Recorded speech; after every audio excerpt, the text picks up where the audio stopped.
வணக்கம், good morning, happy morning, wonderful morning. இன்னைக்கு திரும்பி நம்ம இந்த ஹாபிட் ரொட்டீன் போகிற மாதிரி இன்னொரு ஸ்லைட்டான விஷயத்த பேச போகிறேன். நீங்கள் திரும்பி இந்த வெல்த்தாக இருக்கட்டும், வாழ்க்கையில் என்ன பொசிஷனில் போகணும்னு இருக்கட்டும், வாழ்க்கையில் நீங்கள் சக்ஸஸ்ஃபுல் ஆகணும்னு நினச்சிங்கன்னா உங்களால் பண்ண வேண்டியது ஒன்று. உங்களோட ஒரு ஏரியாவில் கம்ஃபர்டபுள் ஆகிட்டிங்கன்னா அதே ஏரியாலேயே நீங்கள் ஒர்க் பண்ணிகிட்டு இருந்தீங்கன்னா அது நல்லா சுகமாக இருக்குமே தவிர உங்கள பெருசாக வாழ்க்கையில் பெருசாக கொண்டு போகாது. இப்போது நம்ம எக்ஸசைஸ் பண்ணிகிட்டு இருக்கும்போது நார்மலாக ட்ரெட்மில்ல 20 நிமிஷம் ஓடுறோன்னு வச்சுக்கோங்க. அது ஒரு மாதம் ஓடிட்டிங்கன்னா அதை ஏற்றிகிட்டே போவாங்க அப் டு 1 ஹவர். அந்த 1 ஹவர் நீங்கள் ஓடி முடிச்சிட்டிங்கன்னா ஸ்பீடை கொஞ்சம் ஏற்றுவாங்க, அப்புறம் இன்க்ளைனை ஏற்றுவாங்க. ஸோ இதில் 3 எலிமெண்ட் இருக்குது. ஒன்று number of minutes you run, then speed at which you run, அப்புறம் இந்த இன்க்ளைனில் நீங்கள் நடக்கிறீங்கன்னு. இது எல்லாமே உங்கள் ஹார்ட்டை ஸ்ட்ரென்தன் பண்ணுறதுக்கு.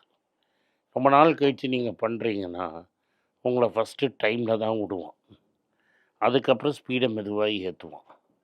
அதுக்கப்புறம் உங்கள் ஹார்ட்டு பேசிக்லி உங்கள் ஹார்ட்டு மேலே கொஞ்சம் கொஞ்சமாக கம்ஃபர்ட்டோ டிஸ்கம்ஃபர்ட்டை ஏற்றுறாங்க. ஸோ தட் யூ ஃபைனலி ஒரு 2 வருஷம் நீங்கள் பண்ணிங்கன்னா you will be in an area of இருக்கிறதுலே ஒரு இன்க்ளைனில் நீங்கள் ஓடுவீங்க. ஆனால் என்ன மாதிரி ஹெவியாக இருந்தால் இந்த 2 வருஷங்கிறது 5-6 வருஷம் ஆகும். இது இப்படி தான் மெதுவாக step by step by step from an area நீங்கள் ரொம்ப அன்கம்ஃபர்டபுளாக இருக்கிறதுலேருந்து ரொம்ப எக்ஸ்ட்ரீம் டிஸ்கம்ஃபர்ட்டுக்கு கொண்டு போய் அங்கேயும் நீங்கள் நார்மலாக ஓடுற மாதிரி கொண்டு போயிடுவாங்க. In fact for relatively better people 0 to 5 kilometres அப்படின்னு ஒரு வெப்சைட்டே இருக்குது. 100 நாளில் நீங்கள் எப்படி 0லேருந்து 5 கிலோமீட்டர் போகலாங்கிறதுக்கு ஒரு வெப்சைட்டே இருக்குது.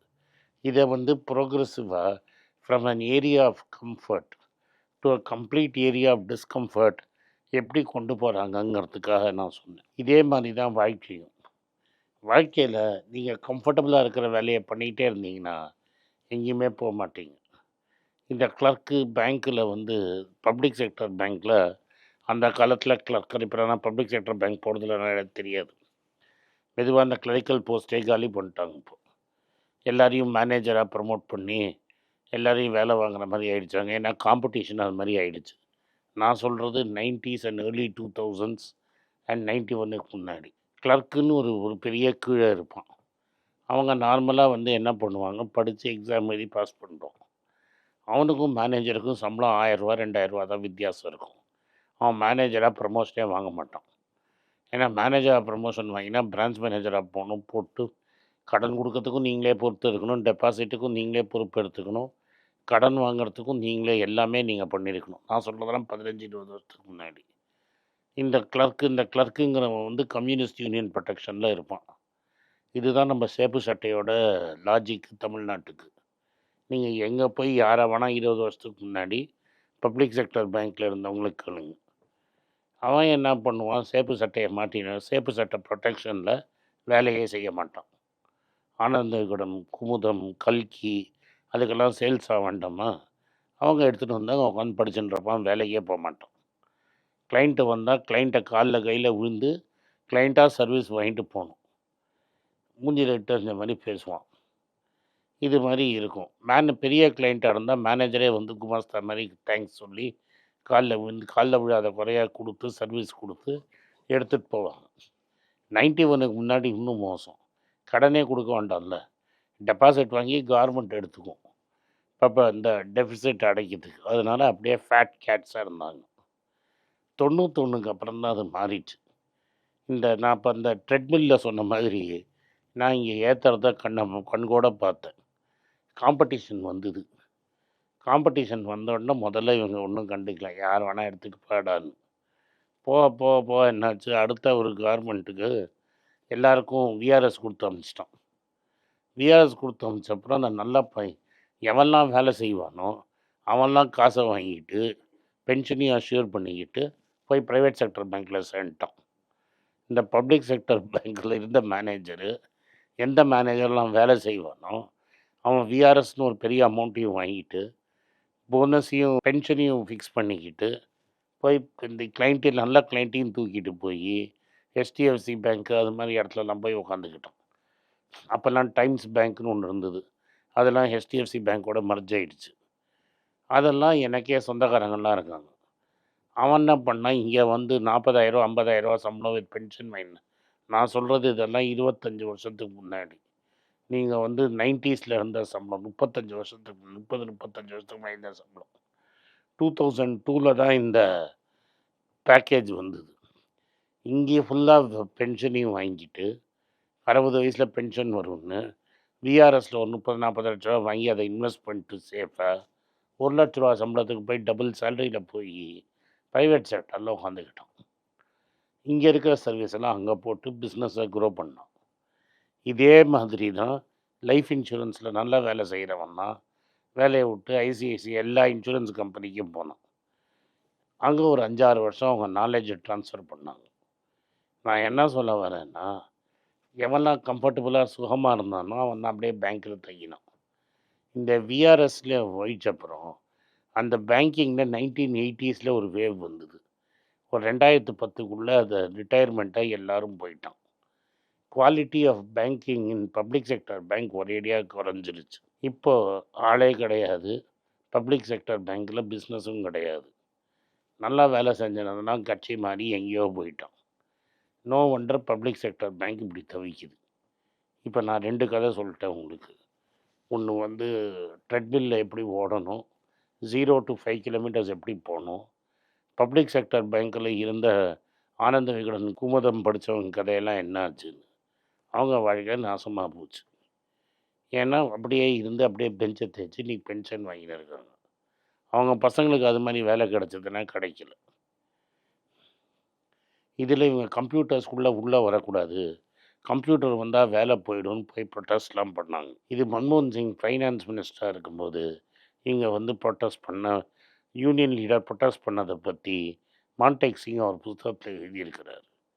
எல்லாரும் மன்மோகன் சிங்கிட்ட வந்து தப்பு, இதை நீங்கள் பண்ணவே கூடாதுன்னு சொன்ன அப்புறம் வெளில போகும்போது ஒரு யூனியன் லீடர் மன்மோகன் சிங்கிட்ட சொன்னான், நான் சொன்ன வேணா தப்புன்னு நினைக்கலாம், ஆனால் எங்கள் பசங்க எல்லாம் என்ன நினைக்கிறாங்க, நீ பண்ணுறது தான் ரைட்டுன்னு நினைக்கிறாங்க, அப்போ நீ ஏதோ ரைட்டாக தான் பண்ணுறன்னு சொல்லிட்டு போயிட்டான்.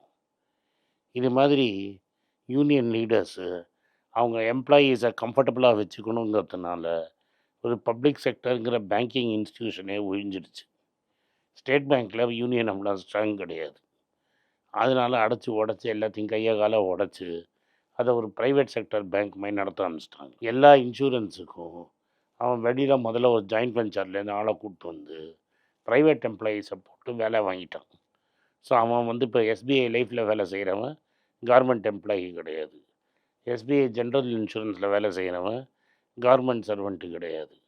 கிரெடிட் கார்டுக்கு தனியாக கம்பெனி போட்டு அவனும் போட்டு தனியாக இவங்களெல்லாம் தோயின்னு துவச்சிவிட்டு மேலே இருக்கிறவன் மட்டும்தான் இந்த பென்ஷன் வாங்கிட்டு கொரட்டை விடுற ஆள் வந்து உட்காந்துப்பான். இதை எதுக்கு சொல்ல வரேன்னா, ஒரு ஆர்கனைசேஷனாக இருந்தாலும் சரி, இண்டிவிஜுவலாக இருந்தாலும் சரி, ஏரியா ஆஃப் கம்ஃபர்ட்டில் பெஞ்சு தேய்ச்சிட்டு இருந்தீங்கன்னா அந்த முயல் தூங்குற மாதிரி கதையாகி ஆமாம் உங்களோட தாண்டி ஓடி போய் உங்கள் வாழ்க்கை மட்டும் நாசமாகாது, வருங்கிற தலைமுறை காலமும் நாசமாக போயிடும். உஷாராக இருந்துக்கங்க. பெரிய பணம் சேர்க்கணுன்னா வாழ்க்கையில் வேலையிலேயே இருந்து இப்படியே கம்ஃபர்டபுள் ஏரியாவில் இருந்தீங்கன்னா ஒரு நாளைக்கு ஏஐ நம்மளை அப்சலேட் பண்ணி பார்சல் பண்ணி வீட்டுக்கு அனுப்பிச்சிடும். ஆனால் விஷயம் தெரிஞ்சவன் கேடியாக இருந்தானா ஏஐ எப்படி கேள்வி கேட்கணும்னு கற்றுப்பான். கத்தி 2 சைடும் முடிக்க முடியும். அவன் பெரிய கோடீஸ்வரன் ஆகிடுவான்.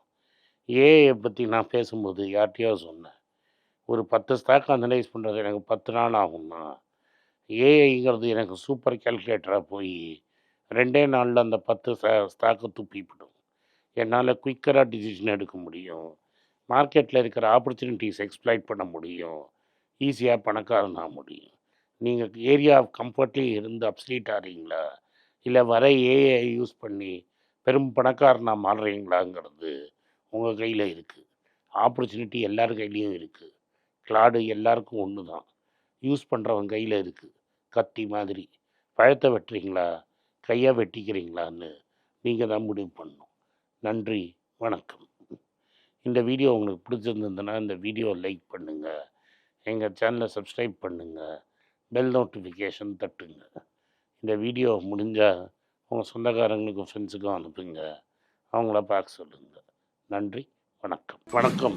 குழந்தைங்களுக்காக ஒரு புஸ்தகம் லான்ச் பண்ணோம். அது ரொம்ப சக்ஸஸ்ஃபுல்லாக இருக்குது. யாருக்கெல்லாம் அந்த புஸ்தகம் போகணுமோ எங்கள் டீமுக்கு கான்டாக்ட் பண்ணுங்கள். கீழே இருக்கிற நம்பர்லேயும் வெப்சைட்லேயும் கான்டாக்ட் பண்ணிங்கன்னா உங்களுக்கு அந்த புஸ்தகத்தை நீங்கள் வாங்கிக்கலாம். மற்ற எங்கள் புஸ்தகமும் அவைலபிள். எங்கள் வெப்சைட் மூலமாகவும் வாங்கலாம். கீழே இருக்கிற வாட்ஸ்அப் நம்பர்லேயும் மெசேஜ் அனுப்பலாம். நன்றி, வணக்கம்.